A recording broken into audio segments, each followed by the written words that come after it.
Hot place. Starring elephant. We are doing the history.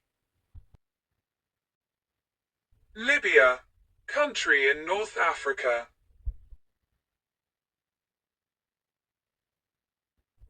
Libya, officially the state of Libya, is a country in the Maghreb region of North Africa.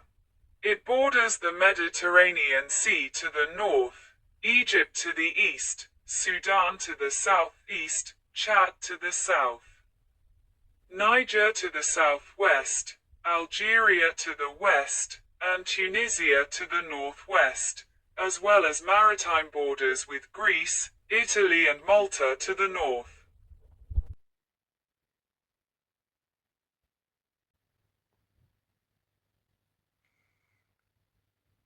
Libya's history involves its rich mix of ethnic groups, including the indigenous Berbers, Amazigh people. Amazigh have been present throughout the entire history of the country. For most of its history, Libya has been subjected to varying degrees of foreign control, from Europe, Asia, and Africa.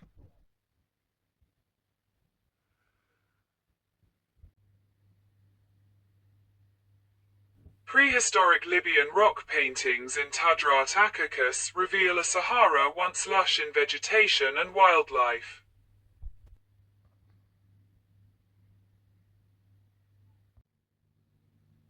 Tens of thousands of years ago, the Sahara Desert, which now covers roughly 90% of Libya, was lush with green vegetation. It was home to lakes, forests, diverse wildlife and a temperate Mediterranean climate. Archaeological evidence indicates that the coastal plain was inhabited by Neolithic peoples from as early as 8000 BCE. These peoples were perhaps drawn by the climate, which enabled their culture to grow, subsisting on the domestication of cattle and the cultivation of crops.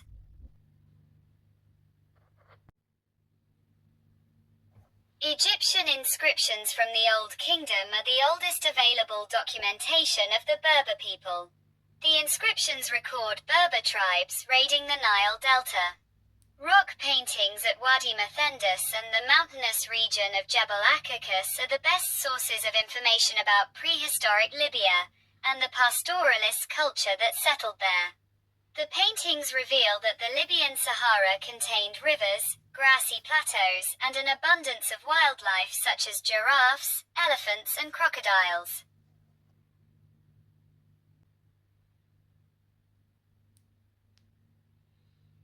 The onset of the Payora Oscillation's intense aridification resulted in the Green Sahara, rapidly transforming into the Sahara Desert. Dispersal in Africa from the Atlantic coast to the Siwa oasis in Egypt seems to have followed, due to climatic changes which caused increasing desertification.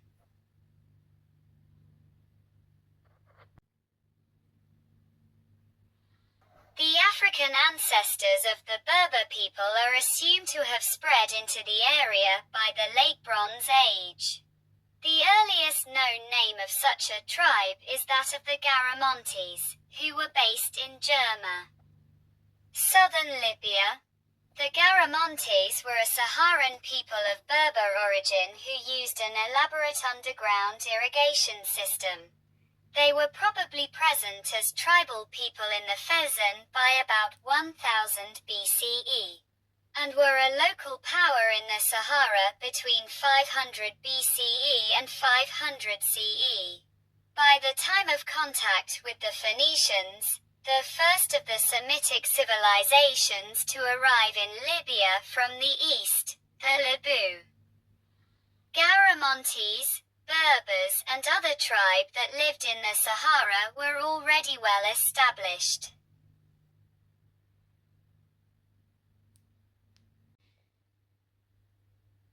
The Phoenicians were some of the first to establish coastal trading posts in Libya. When the merchants of Tyre, in present-day Lebanon, developed commercial relations with the various Berber tribes and made treaties with them to ensure their cooperation in the exploitation of raw materials. By the 5th century BCE, the greatest of the Phoenician colonies, Carthage, had extended its hegemony across much of North Africa, where a distinctive civilization, known as Punic, came into being. Punic settlements on the Libyan coast included Ua, later Tripoli, Libda, later Leptis Magna, and Sabratha. These cities were in an area that was later called Tripolis, or Three Cities, from which Libya's modern capital Tripoli take its name.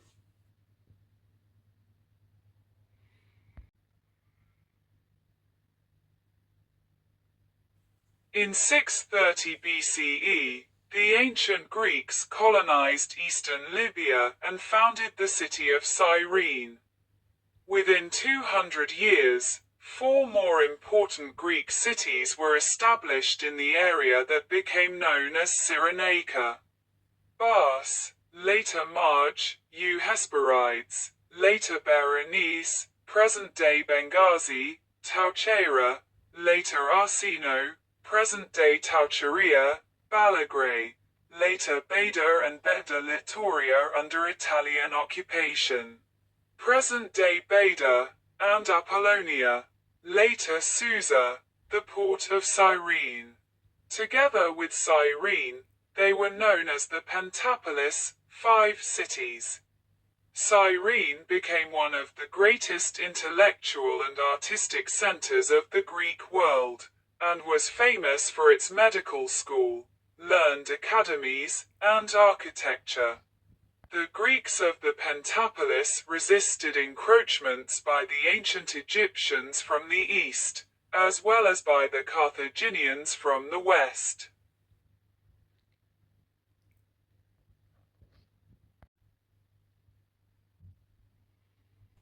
In 525 BCE, the Persian army of Cambyses II overran Cyrenaica, which for the next 2 centuries remained under Persian or Egyptian rule.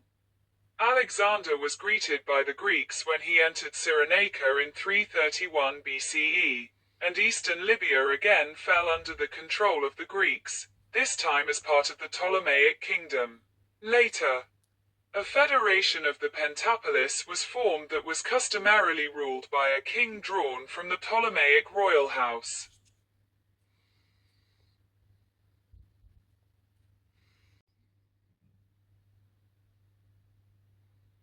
After the fall of Carthage, the Romans did not immediately occupy Tripolitania, the region around Tripoli, but left it under control of the Berber kings of Numidia, until the coastal cities asked and obtained its protection. Ptolemy Apion, the last Greek rule, bequeathed Cyrenaica to Rome, which formally annexed the region in 74 BCE and joined it to Crete as a Roman province. During the Roman civil wars, Tripolitania, still not formally annexed, and Cyrenaica sustained Pompey and Mark Antony against respectively Caesar and Octavian. The Romans completed the conquest of the region under Augustus, occupying northern Thessania, with Cornelius Balbus Minor, as part of the Africa Nova province.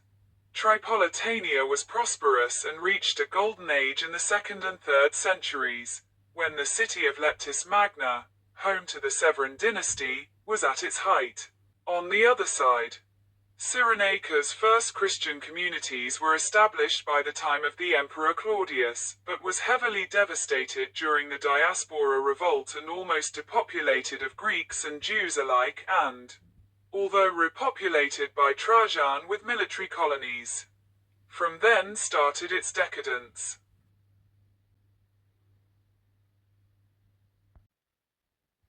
Regardless, for more than 400 years Tripolitania and Cyrenaica were part of a cosmopolitan state whose citizens shared a common language, legal system, and Roman identity.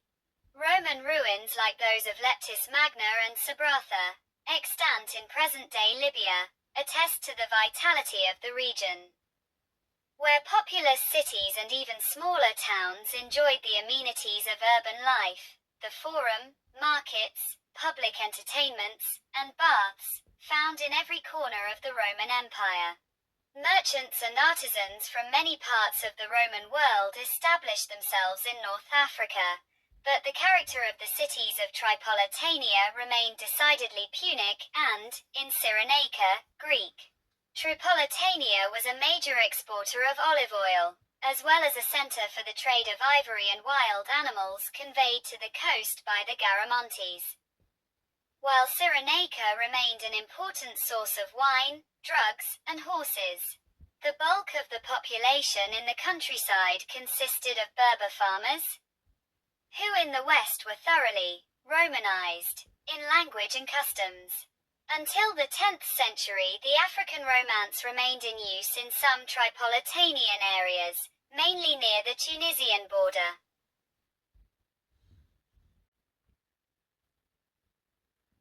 The decline of the Roman Empire saw the classical cities fall into ruin, a process hastened by the Vandals' destructive sweep through North Africa in the 5th century.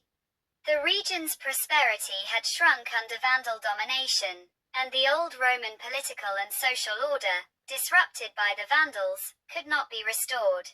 In outlying areas neglected by the Vandals, the inhabitants had sought the protection of tribal chieftains and, having grown accustomed to their autonomy, resisted re-assimilation into the imperial system.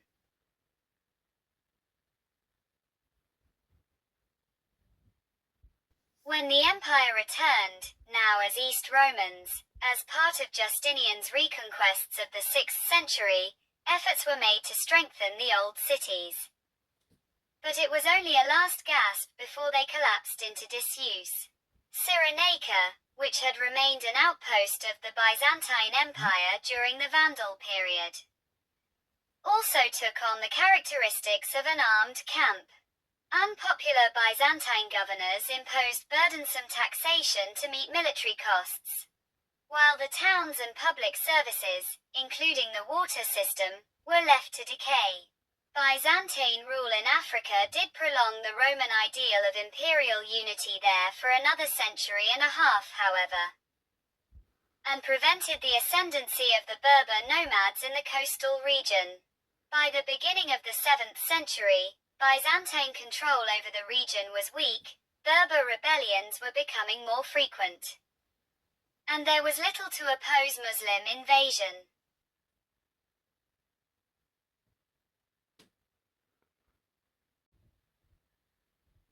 Tenuous Byzantine control over Libya was restricted to a few poorly defended coastal strongholds, and as such, the Arab horsemen who first crossed into the Pentapolis of Cyrenaica in September 643 CE encountered little resistance. Under the command of Amr ibn al-As, the armies of Islam conquered Cyrenaica and renamed the Pentapolis Barca. They took also Tripoli, but after destroying the Roman walls of the city and getting a tribute they withdrew. In 647, an army of 40,000 Arabs, led by Abdullah ibn Sa'd, the foster brother of Caliph Uthman, penetrated deep into western Libya and took Tripoli from the Byzantines definitively. From Barca, the Fezzan was conquered by Uqba ibn Nafi in 663 and Berber resistance was overcome. During the following centuries, Libya came under the rule of several Islamic dynasties, under various levels of autonomy from Umayyad, Abbasid and Fatimid caliphates of the time. Arab rule was easily imposed in the coastal farming areas and on the towns, which prospered again under Arab patronage. Townsmen valued the security that permitted them to practice their commerce and trade in peace, while the Punicized farmers recognized their affinity with the Semitic Arabs to whom they looked to protect their lands. In Cyrenaica, Monophysite adherents of the Coptic Church had welcomed the Muslim Arabs as liberators from Byzantine oppression.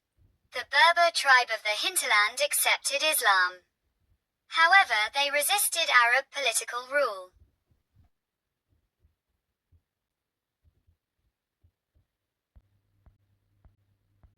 For the next several decades, Libya was under the purview of the Umayyad Caliph of Damascus until the Abbasids overthrew the Umayyads in 750, and Libya came under the rule of Baghdad. When Caliph Harun al-Rashid appointed Ibrahim ibn al-Aghlab as his governor of Ifriqiya in 800, Libya enjoyed considerable local autonomy under the Aghlabid dynasty. The Aghlabids were among the most attentive Islamic rulers of Libya. They brought about a measure of order to the region, and restored Roman irrigation systems, which brought prosperity to the area from the agricultural surplus. By the end of the 9th century, the Shiite Fatimids controlled western Libya from their capital in Mahdia, before they ruled the entire region from their new capital of Cairo in 972 and appointed Bolaghin ibn Ziri as governor. During Fatimid rule, Tripoli thrived on the trade in slave and gold brought from the Sudan and on the sale of wool, leather, and salt shipped from its docks to Italy in exchange for wood and iron goods. Ibn Ziri's Berber Zirid dynasty ultimately broke away from the Shiite Fatimids, and recognized the Sunni Abbasids of Baghdad as rightful caliphs. In retaliation, the Fatimids brought about the migration of thousands from two troublesome Arab Bedouin tribes, the Banu Sulaim and Banu Hilal, to North Africa. This act drastically altered the fabric of the Libyan countryside, and cemented the cultural and linguistic Arabization of the region. Ibn Khaldun note that the lands ravaged by Banu Hilal invaders had become completely arid desert.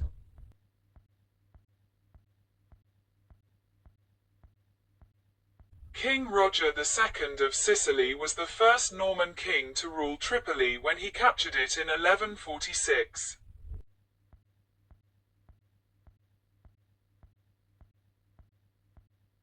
Zirid rule in Tripolitania was short-lived though, and already in 1001 the Berbers of the Banu Khazrun broke away. Tripolitania remained under their control until 1146, when the region was overtaken by the Normans of Sicily. The latter appointed a governor over it called Rafi ibn Matru, who established a kingdom and rule under Roger I and his son Roger II until he revolted against him in the year 1158. The inhabitants of Tripoli revolted against him 1 year, and after the Almohads expelled the Normans from Mahdia, he pledged allegiance to the Almohads and remained governor of Tripoli until he asked for an exemption from it and traveled to Alexandria and ended there. For the next 50 years, Tripolitania was the scene of numerous battles between the Almohad rulers and insurgents of the Banu Ghaniya. Later, a general of the Almohads, Muhammad ibn Abu Hafs, ruled Libya from 1207 to 1221, before the later establishment of a Tunisian Hafsid dynasty independent from the Almohads. In the period of Hafsids, the Emirate of Banu Talis established in the city of Bani Walid and ruled the city until the Ottoman conquest. The Hafsids ruled Tripolitania for nearly 300 years, and established significant trade with the city-state of Europe. Hafsid rulers also encouraged art, literature, architecture, and scholarship. Ahmad Zarruq was one of the most famous Islamic scholars to settle in Libya, and did so during this time. By the 16th century, however, the Hafsids became increasingly caught up in the power struggle between Spain and the Ottoman Empire.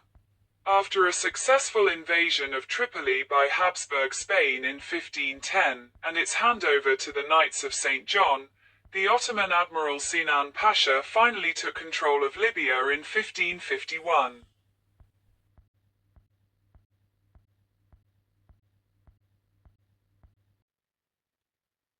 The siege of Tripoli in 1551 allowed the Ottomans to capture the city from the Knights of St. John, after a successful invasion by the Habsburgs of Spain in the early 16th century. Charles V entrusted its defense to the Knights of St. John in Malta, lured by the piracy that spread through the Maghreb coastline. Adventurers such as Barbarossa and his successors consolidated Ottoman control in the central Maghreb. The Ottoman Turks conquered Tripoli in 1551 under the command of Sinan Pasha. In the next year his successor Turgut Reis was named the Bey of Tripoli and later Pasha of Tripoli in 1556. As Pasha, he adorned and built up Tripoli, making it one of the most impressive cities along the North African coast. By 1565, administrative authority as regent in Tripoli was vested in a pasha appointed directly by the Sultan in Constantinople. In the 1580s, the rulers of Fezzan gave their allegiance to the Sultan. And although Ottoman authority was absent in Cyrenaica, a bey was stationed in Benghazi late in the next century to act as agent of the government in Tripoli.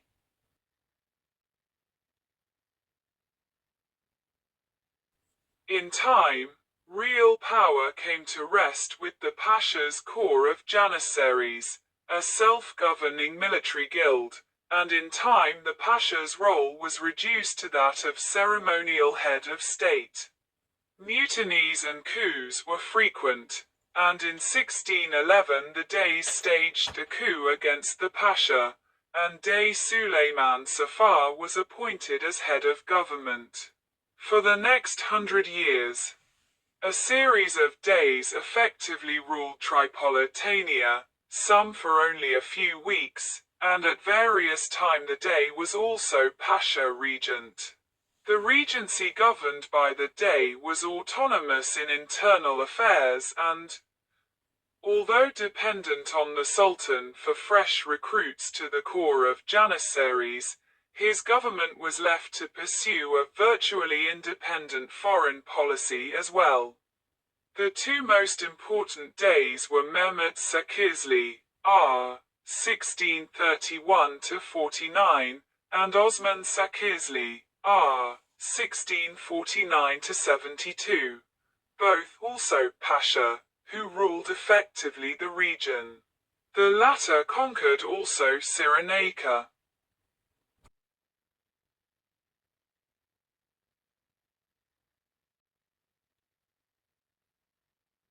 An elevation of the city of Ottoman Tripoli in 1675.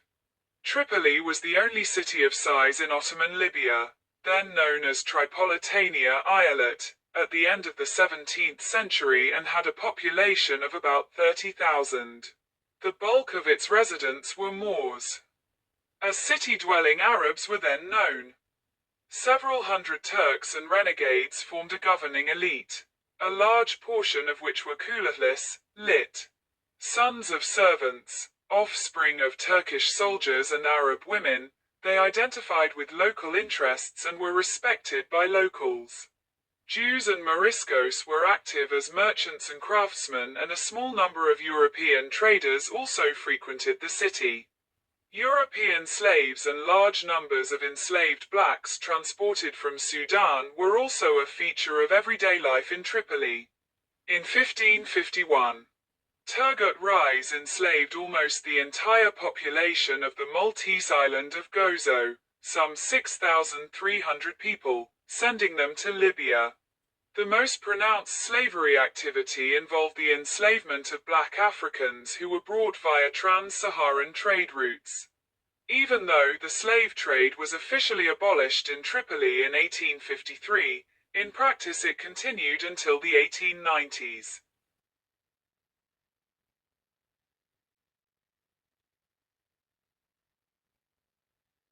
USS Enterprise of the Mediterranean Squadron capturing Tripolitan corsair during the First Barbary War, 1801. Lacking direction from the Ottoman government, Tripoli lapsed into a period of military anarchy during which coup followed coup and few Deys survived in office more than a year. One such coup was led by Turkish officer Ahmed Karamanli. The Karamanlis ruled from 1711 until 1735, mainly in Tripolitania, but had influence in Cyrenaica and Fezzan as well by the mid-18th century. Ahmed was a Janissary and popular cavalry officer.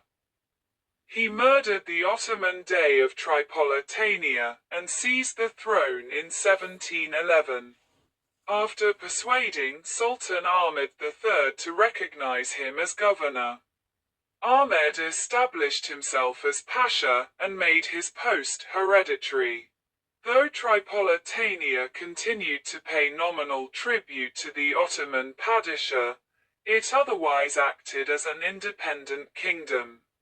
Ahmed greatly expanded his city's economy, particularly through the employment of corsairs, pirates, on crucial Mediterranean shipping route. Nations that wished to protect their ships from the corsairs were forced to pay tribute to the Pasha. Ahmed's successors proved to be less capable than himself, however. The region's delicate balance of power allowed the Karamanli to survive several dynastic crises without invasion. The Libyan Civil War of 1791 to 1795 occurred in those years. In 1793, Turkish officer Ali Pasha deposed Hamit Karamanli and briefly restored Tripolitania to Ottoman rule. However, Hamit's brother Yusuf, r. 1795 to 1832, re-established Tripolitania's independence.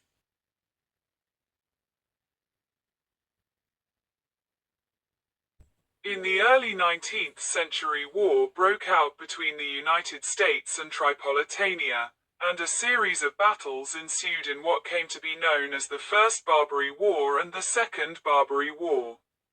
By 1819, the various treaties of the Napoleonic Wars had forced the Barbary states to give up piracy almost entirely, and Tripolitania's economy began to crumble. As Yusuf weakened, factions sprung up around his three sons. Though Yusuf abdicated in 1832 in favor of his son Ali II, civil war soon resulted. Ottoman Sultan Mahmud II sent in troops ostensibly to restore order, but instead deposed and exiled Ali II, marking the end of both the Karamanli dynasty and an independent Tripolitania. Anyway, order was not recovered easily, and the revolt of the Libyan under Abd el-Jalil and Guma ben Khalifa lasted until the death of the latter in 1858. The second period of direct Ottoman rule saw administrative changes, and what seemed as greater order in the governance of the three provinces of Libya. It would not be long before the scramble for Africa and European colonial interests set their eyes on the marginal Turkish provinces of Libya. The Ottoman Sultan Abdülhamid II twice sent his aide-de-camp Azamzade Sadiq el-Mu'id to meet Sheikh Sanusi to cultivate positive relations and counter the West European scramble for Africa. Reunification came about through the unlikely route of an invasion, Italo-Turkish War, 1911–1912, and occupation starting from 1911 when Italy simultaneously turned the three regions into colonies.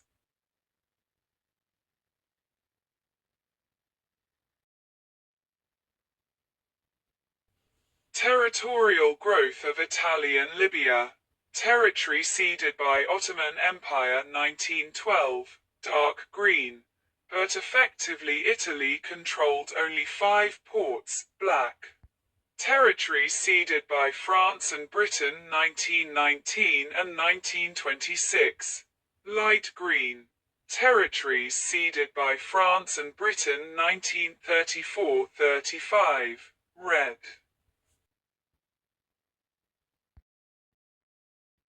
Australian infantry at Tobruk during World War II.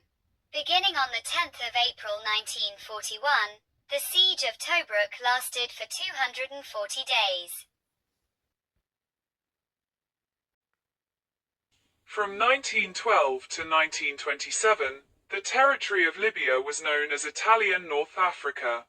From 1927 to 1934, the territory was split into two colonies, Italian Cyrenaica and Italian Tripolitania, run by Italian governors. Some 150,000 Italians settled in Libya, constituting roughly 20% of the total population. Omar Mukhtar was the leader of Libyan resistance in Cyrenaica against the Italian colonization. In 1934, Italy adopted the name Libya, used by the Greeks for all of North Africa, except Egypt, as the official name of the colony, made up of the three provinces of Cyrenaica, Tripolitania, and Fezzan. Idris al-Mahdi as-Sanusi, later King Idris I, Emir of Cyrenaica, led Libyan resistance to Italian occupation between the two world wars. Ilan Pape estimates that between 1928 and 1932, the Italian military killed half the Bedouin population, directly or through disease and starvation in camps. Italian historian Emilio Gentile sets to about 50,000 the number of victims of the repression.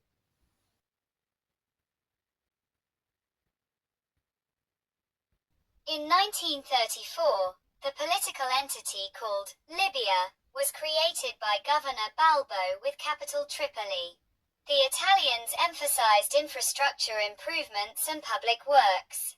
In particular, they hugely expanded Libyan railway and road networks from 1934 to 1940, building hundreds of kilometers of new roads and railways and encouraging the establishment of new industries and dozens of new agricultural villages. During WW2, since June 1940, Libya was at the center of destructive fighting between the Axis and the British Empire. The Allies conquered from Italy all of Libya only by February 1943. From 1943 to 1951, Tripolitania and Cyrenaica were under British military administration, while the French controlled Fezzan. In 1944, Idris returned from exile in Cairo but declined to resume permanent residence in Cyrenaica until the removal of some aspects of foreign control in 1947. Under the terms of the 1947 peace treaty with the Allies, Italy relinquished all claims to Libya.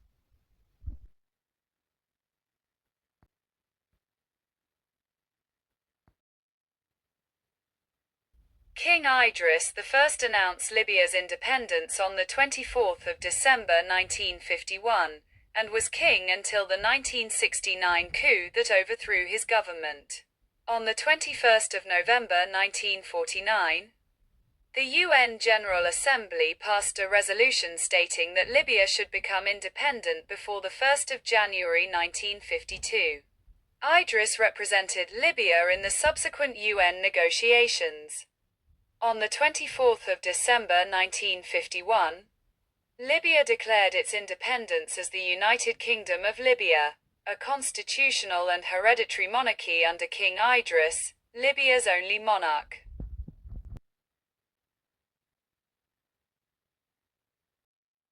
1951 also saw the enactment of the first Libyan constitution. The Libyan National Assembly drafted the constitution and passed a resolution accepting it in a meeting held in the city of Benghazi on Sunday, 6th Muharram, Hegiras 1371 to 7 October 1951. Muhammad Abul Asad el-Alam, President of the National Assembly, and the two Vice Presidents of the National Assembly, Omar Fayek Shenib and Abu Baker Ahmed Abu Baker, executed and submitted the constitution to King Idris, following which it was published in the official Gazette of Libya. The enactment of the Libyan constitution was significant in that it was the first piece of legislation to formally entrench the rights of Libyan citizens following the post-war creation of the Libyan nation-state. Following on from the intense UN debate during which Idris had argued that the creation of a single Libyan state would be of benefit to the regions of Tripolitania, Fezzan, and Cyrenaica. The Libyan government was keen to formulate a constitution which contained many of the entrenched rights common to European and North American nation-state. Though not creating a secular state, Article 5 proclaims Islam the religion of the state. The Libyan constitution did formally set out rights such as equality before the law as well as equal civil and political rights, equal opportunities, and an equal responsibility for public duties and obligations, without distinction of religion, belief, race, language, wealth, kinship or political or social opinions. Article 11. During this period, Britain was involved in extensive engineering projects in Libya, and was also the country's biggest supplier of arms. The United States also maintained the large Wheelus Air Base in Libya.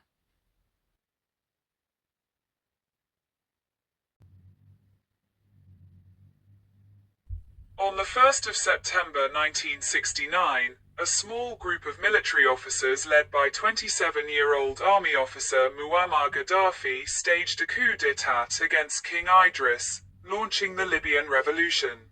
Gaddafi was referred to as the brother leader and guide of the revolution, in government statements and the official Libyan press.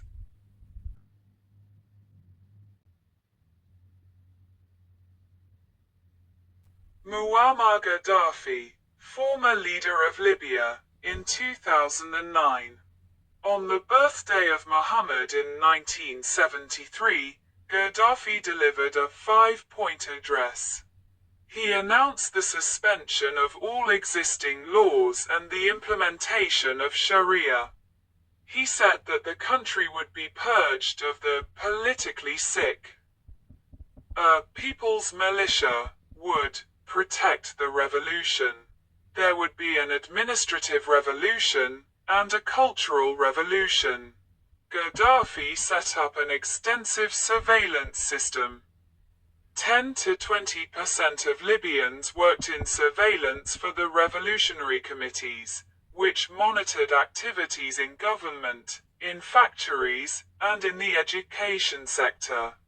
Gaddafi executed dissidents publicly, and the executions were often rebroadcast on state television channels. Gaddafi employed his network of diplomats and recruits to assassinate dozens of critical refugees around the world. Amnesty International listed at least 25 assassinations between 1980 and 1987.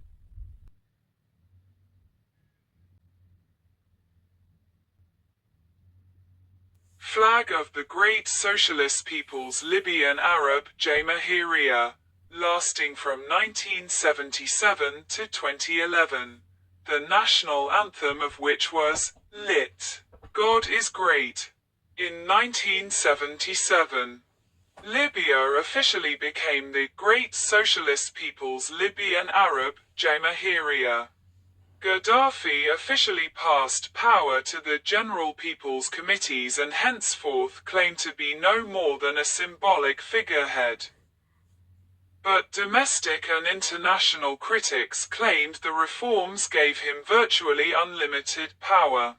Dissidents against the new system were not tolerated, with punitive actions including capital punishment authorized by Gaddafi himself.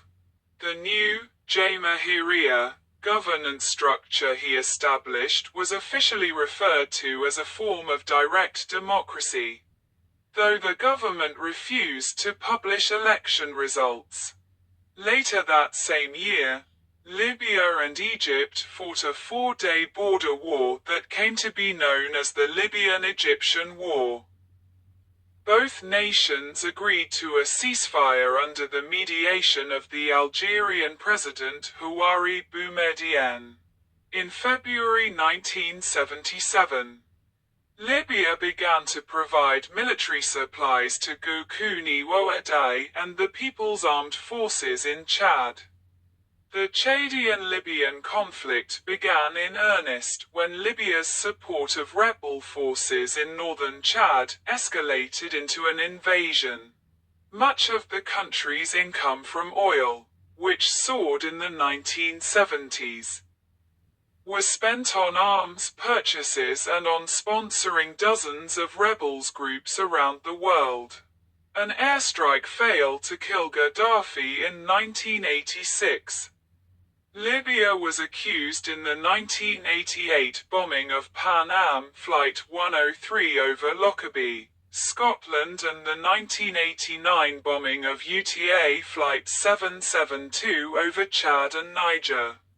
Libya was finally put under United Nations sanctions in 1992. Gaddafi financed various other groups from anti-nuclear movements to Australian trade unions.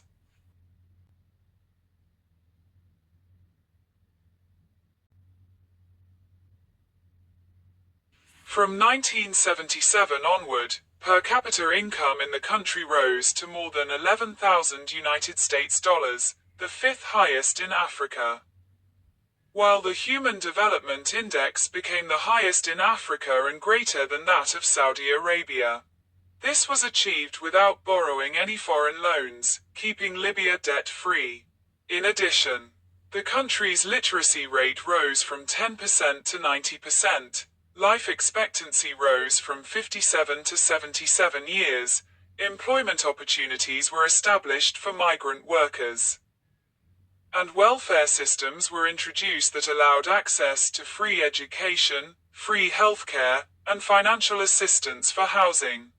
The Great Man-Made River was also built to allow free access to fresh water across large parts of the country.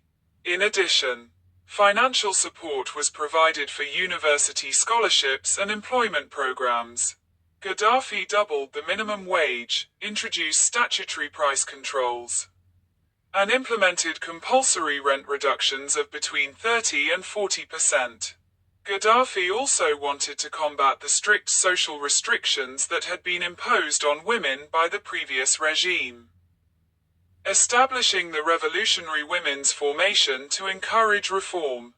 In 1970, a law was introduced affirming equality of the sexes and insisting on wage parity. In 1971, Gaddafi sponsored the creation of a Libyan General Women's Federation. In 1972, a law was passed criminalizing the marriage of any females under the age of 16, and ensuring that a woman's consent was a necessary prerequisite for a marriage.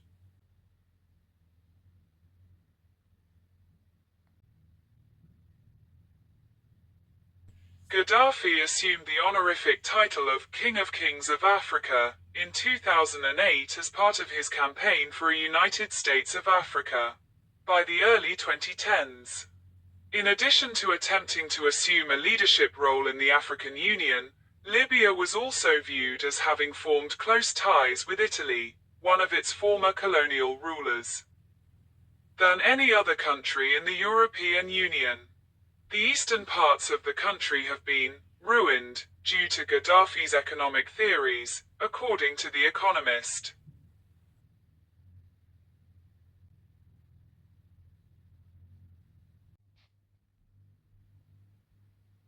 After popular movements overturned the rulers of Tunisia and Egypt, its immediate neighbors to the west and east, Libya experienced a full-scale revolt beginning on the 17th of February 2011. By the 20th of February, the unrest had spread to Tripoli.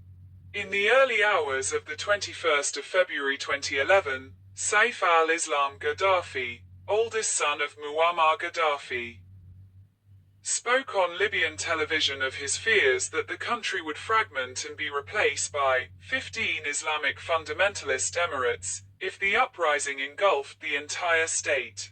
He admitted that mistakes had been made in quelling recent protests and announced plans for a constitutional convention, but warned that the country's economic wealth and recent prosperity was at risk and warned of rivers of blood if the protests continue. On the 27th of February 2011, the National Transitional Council was established under the stewardship of Mustafa Abdul Jalil, Gaddafi's former justice minister, to administer the areas of Libya under rebel control. This marked the first serious effort to organize the broad-based opposition to the Gaddafi regime. While the council was based in Benghazi, it claimed Tripoli as its capital. Hafiz Goga, a human rights lawyer, later assumed the role of spokesman for the council. On the 10th of March 2011, France became the first state to officially recognize the council as the legitimate representative of the Libyan people.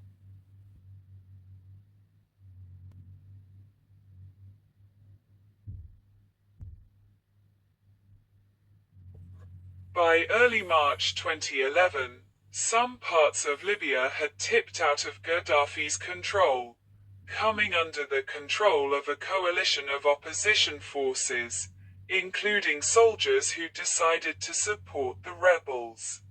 Eastern Libya, centered on the port city of Benghazi, was said to be firmly in the hands of the opposition, while Tripoli and its environs remained in dispute. Pro-Gaddafi forces were able to respond militarily to rebel pushes in western Libya, and launched a counterattack along the coast toward Benghazi, the de facto center of the uprising. The town of Zawiya, 48 kilometers, 30 miles, from Tripoli, was bombarded by Air Force planes and army tanks and seized by Jamahiriya troops, exercising a level of brutality not yet seen in the conflict. In several public appearances, Gaddafi threatened to destroy the protest movement, and Al Jazeera and other agencies reported his government was arming pro-Gaddafi militiamen to kill protesters and defectors against the regime in Tripoli. Organs of the United Nations, including United Nations Secretary-General Ban Ki-moon and the United Nations Human Rights Council, condemned the crackdown as violating international law, with the latter body expelling Libya outright in an unprecedented action urged by Libya's own delegation to the UN. The United States imposed economic sanctions against Libya, followed shortly by Australia, Canada and the United Nations Security Council, which also voted to refer Gaddafi and other government officials to the International Criminal Court for investigation.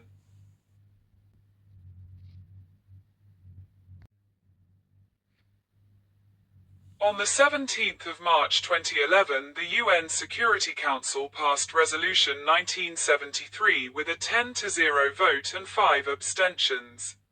The resolution sanctioned the establishment of a no-fly zone and the use of all means necessary to protect civilians within Libya. Shortly afterwards, Libyan Foreign Minister Moussa Koussa stated that Libya has decided an immediate ceasefire and an immediate halt to all military operations. On the 19th of March, the first Allied act to secure the no-fly zone began when French military jets entered Libyan airspace on a reconnaissance mission heralding attacks on enemy targets.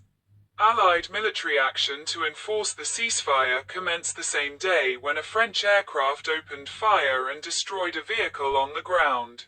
French jets also destroyed 5 tanks belonging to the Gaddafi regime.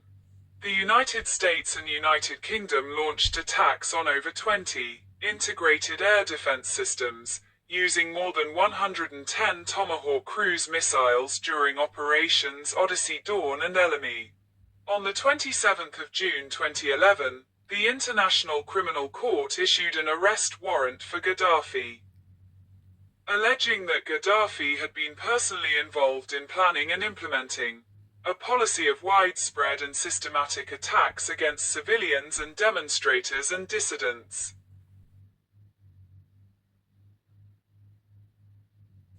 By the 22nd of August 2011, rebel fighters had entered Tripoli and occupied Green Square, which they renamed to its original name, Martyrs Square, in honor of those killed during the Italian occupation. Meanwhile, Gaddafi asserted that he was still in Libya and would not concede power to the rebels. On the 16th of September 2011, the UN General Assembly approved a request from the National Transitional Council to accredit envoys of the country's interim controlling body as Tripoli's sole representatives at the UN, effectively recognizing the National Transitional Council as the legitimate holder of that country's UN seat.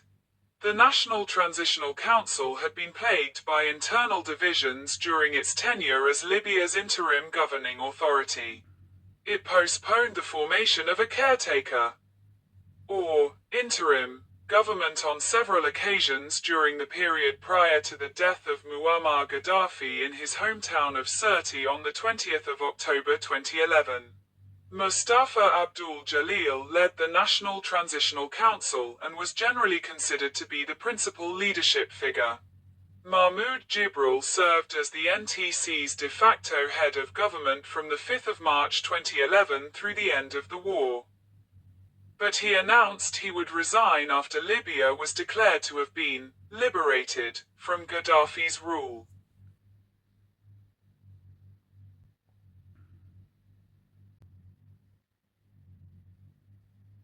The liberation of Libya was celebrated on the 23rd of October 2011, and Jibril announced that consultations were underway to form an interim government within 1 month, followed by elections for a constitutional assembly within 8 months and parliamentary and presidential elections to be held within a year after that.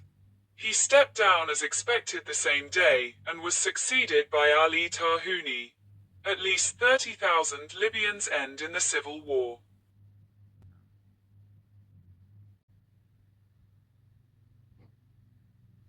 After the First Civil War, the National Transitional Council, NTC, has been responsible for the transition of the administration of the governing of Libya. The liberation of Libya was celebrated on the 23rd of October 2011. Then Jibril announced that consultations were underway to form an interim government within 1 month, followed by elections for a constitutional assembly within 8 months and parliamentary and presidential elections to be held within a year after that. He stepped down as expected the same day, and was succeeded by Ali Tarhouni. On the 24th of November, Tarhouni was replaced by Abdurrahim El-Keib. El-Keib formed a provisional government, filling it with independent or CNT politicians, including women. After the fall of Gaddafi, Libya has been faced with internal struggles. A protest started against the new regime of NTC. The loyalists of Gaddafi rebelled and fought with the new Libyan army. Because the constitutional declaration allowed a multi-party system, political parties, like the Democratic Party, the Party of Reform and Development, and the National Gathering for Freedom, Justice and Development appeared. The Islamist movement started. To stop it, the CNT, NTC, government denied power to parties based on religion, tribal and ethnic base.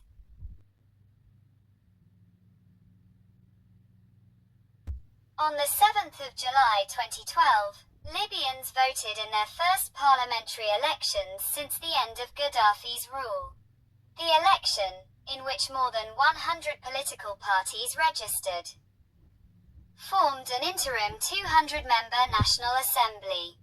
This will replace the unelected National Transitional Council, name a Prime Minister, and form a committee to draft a constitution. The vote was postponed several times to resolve logistical and technical problems, and to give more time to register to vote, and to investigate candidates. On the 8th of August 2012, the National Transitional Council officially handed power to the wholly elected General National Congress, which is tasked with the formation of an interim government and the drafting of a new Libyan constitution to be approved in a general referendum. On the 25th of August 2012, in what appears to be the most blatant sectarian attack since the end of the Civil War, unnamed organized assailants bulldozed a Sufi mosque with graves in broad daylight in the center of the Libyan capital Tripoli. It was the second such razing of a Sufi site in 2 days. On the 7th of October 2012, Libya's Prime Minister-elect Mustafa A.G. Abu Shagur stepped down after failing a second time to win parliamentary approval for a new cabinet. On the 14th of October 2012, the General National Congress elected former GNC member and human rights lawyer Ali Zaidan as Prime Minister-designate.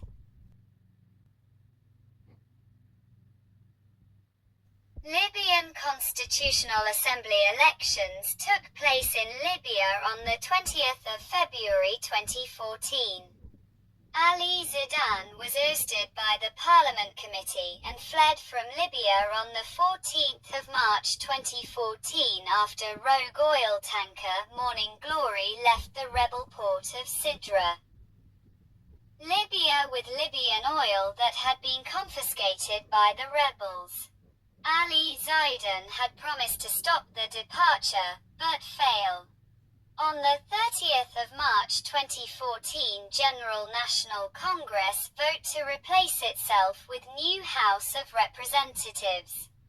Abdullah Al-Thani served as the Prime Minister since the 11th of March 2014 in interim capacity. He resigned on the 13th of April 2014, after he and his family were victims of a traitorous attack, but continued to remain Prime Minister since there was no replacement. Ahmed Matik was elected Prime Minister of Libya in May 2014, but his election as Prime Minister took place under disputed circumstances. Libyan Supreme Court ruled on the 9th of June that Matik's appointment was illegal and Matik resigned the same day.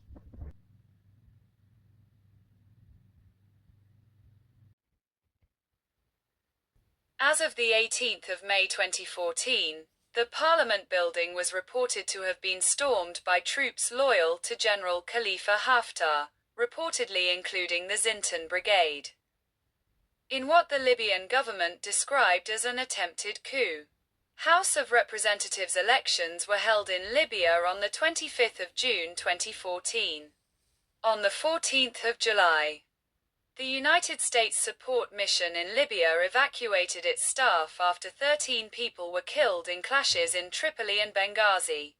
The fighting, between government forces and rival militia groups, also forced Tripoli International Airport to close. A militia, including members of the Libya Revolutionaries Operations Room, LROR, tried to seize control of the airport from the Zintan militia, which has controlled it since Gaddafi was toppled. Both militias are believed to be on the official payroll. In addition, Misrata Airport was closed due to its dependence on Tripoli International Airport for its operations. Government spokesman, Ahmed Lamine, stated that approximately 90% of the planes stationed at Tripoli International Airport were destroyed or made inoperable in the attack, and that the government may make an appeal for international forces to assist in re-establishing security. In December 2015, the Libyan political agreement was signed after talks in Skhirat. As the result of protracted negotiations between rival political camps based in Tripoli, Tobruk, and elsewhere which agreed to unite as the Government of National Accord, GNA. On the 30th of March 2016, Fayez Sarraj, the head of GNA, arrived in Tripoli and began working from there despite opposition from GNC. On the 4th of April 2019, Khalifa Haftar, the commander of the Libyan National Army, called on his military forces to advance on Tripoli, the capital of the internationally recognized government of Libya. In the 2019-20 Western Libya campaign, this was met with reproach from United Nations Secretary-General Antonio Guterres and the United Nations Security Council.